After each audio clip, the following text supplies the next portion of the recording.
The Dwarves and the Shoemaker. Once upon a time, there was a shoemaker who worked very hard and was very honest. Despite his industry, however, he could not earn enough to live upon. One day he returned from the pawnbroker's to his waiting wife.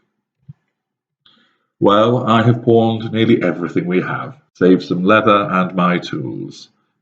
We can at least pay the rent this month, so we will have our roof over our head come Christmas," he said.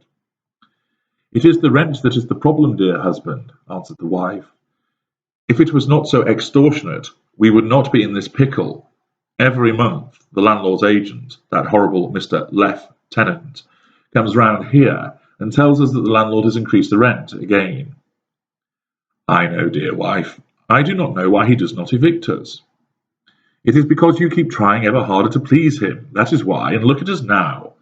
Nothing to eat, and Christmas on the horizon. What are we to do?"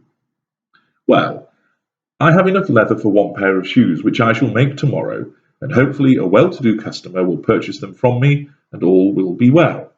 Worry not, dear wife. We have one another, and our honesty, our decency, and our compassion." So the husband and wife headed upstairs to lie on the straw mattress, their bed having earlier been sold. In the morning the shoemaker rose, said his prayers with a rumbling empty stomach, and went downstairs to the workshop. There on the workbench was a beautiful pair of leather shoes, fashioned to the highest quality. The shoemaker knew not what to say at such an odd thing happening. He examined the workmanship and found that there was not one false stitch in the whole job. Later that day, a somatic narcissist arrived at the shoemaker's, and, with a doting empath in tow, the somatic wanted to show off, and he bought the shoes and, with no regard for his already straining overdraft, paid over the odds for the marvellous shoes and departed with a flourish. The shoemaker was elated. The money paid enabled him to buy enough leather for 2 pairs of shoes, and food to last for him and his wife for a week. In the evening, the shoemaker cut out the leather and went to bed early, so that he might get up and commence work on the shoes in the morning. He was saved the trouble, however, as when he came downstairs to the workshop, he found that 2 pairs of magnificent shoes with red soles had been fashioned. As soon as the shoemaker opened the shop, an elite narcissist appeared and purchased both pairs of shoes for a dirty little secret he needed to keep sweet. The elite narcissist, in keeping with his status and grandeur, paid handsomely for the shoes, to the extent that there was sufficient money for the shoemaker to purchase leather for 4 shoes, and for him to pawn back his e-phone from the pawnbrokers. Once again the shoemaker cut out the leather, and in the morning came down and found the work had been done once again, and he found 4 pairs of boots, polished and buffed and ready for sale. So it went on, with the shoemaker buying more and more leather, and his wife splurging on the Rainforest Internet store as she stocked up with essential goods such as a text messaging chandelier, an ePod toilet speaker, a head massager, and a noodle fan. Happy days indeed. Every night the shoemaker would cut out the leather, and in the morning a number of immaculate shoes and boots would be waiting for him to sell. One evening, about Christmas time, the shoemaker and his wife were sitting over the fire, chatting together, and he said to her, "We have been most blessed by whoever it is that is making these shoes and boots for us. I should like to sit up and watch tonight to see who comes and does my work for me." The wife liked the thought, so they left a light burning and hid themselves in a corner of the workshop behind a curtain that was hung up there, and watched what would happen. As soon as it was midnight, there came in 7 naked dwarfs, and they sat themselves at the shoemaker's bench, and all the work that was cut out. Just then a tall, sinewy figure entered. It was Mr. Tenant. "Right, you miserable vertically challenged reprobates. My boss, Nicholas Ark, wants his money worth," hissed Tenant at the dwarves.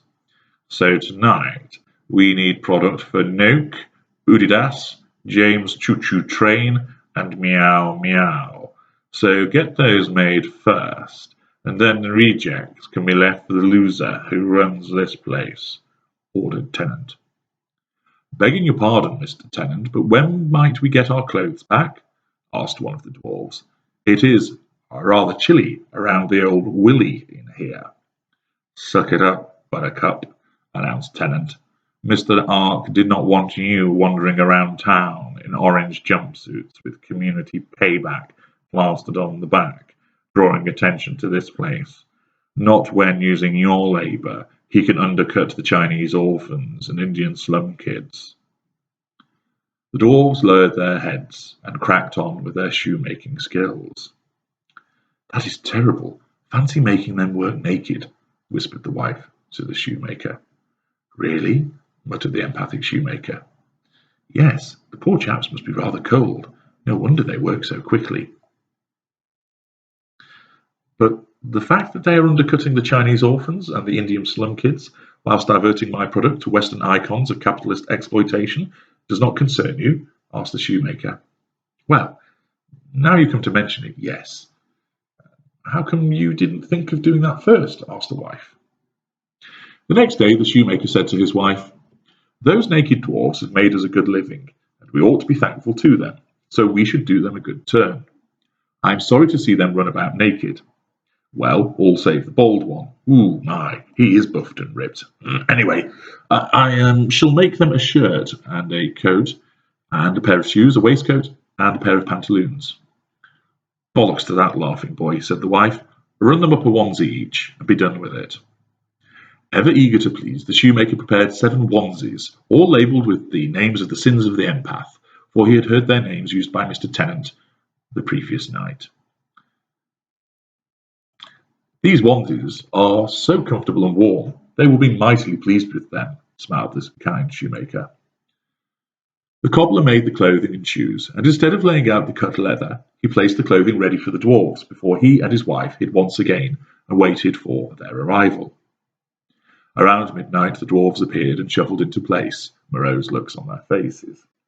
Yet, when they saw the onesies, they smiled and laughed and put them on in the twinkle of an eye, happiness radiating from each and every one.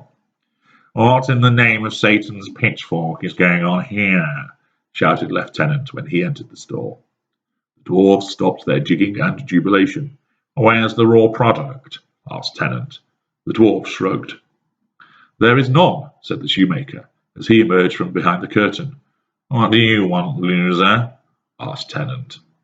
"This sweatshop is closed, and you are to release these fine fellows from their indentured servitude.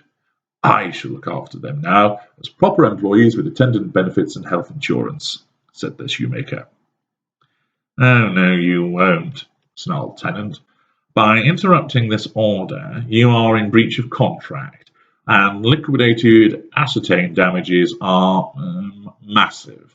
So, pursuant to the clauses in this contract," said Tennant, plucking what looked like a chocolate bar wrapper from his pocket, "Mr. Ark is entitled to all your money, seizure of all chattels and equipment, and your immediate eviction. Now piss off." "I'm not standing for that," declared the shoemaker. "In the name of light and all that is good, we shall rise up against you. Who is with me, boys?" cried the shoemaker, looking to rally the 7 dwarfs. Yet, when he turned to them, he found that they were all sound asleep, a combination of their long-standing fatigue and the newfound warmth and comfort of their onesies. "Come on, dear wife, we can take him," said the shoemaker. "I'm afraid not, cobbler balls. Mr. Ark has made me a once-in-a-lifetime offer to supervise his golden period shop on Illusion Lane, so I am with him now. Smeared you good and proper, he did, you loon," cried the wife. And with that, the sinewy lieutenant booted the shoemaker out into the cold of the night, slammed the door shut and bolted it. As he sat on the icy cobbles, mulling over his fate, the shoemaker heard the slap of a hand on backside and the fruity giggle of Mrs. Shoemaker as he heard the dwarfs chanting, "Triangulate, triangulate, triangulate." The shoemaker sighed and felt the first tear of dejection trickle down his cheek as penury and misery beckoned. And Mr. N. Ark, Mr. Lieutenant, and Mrs. Shoemaker had an enjoyable and fuel-filled menage a trois ever after.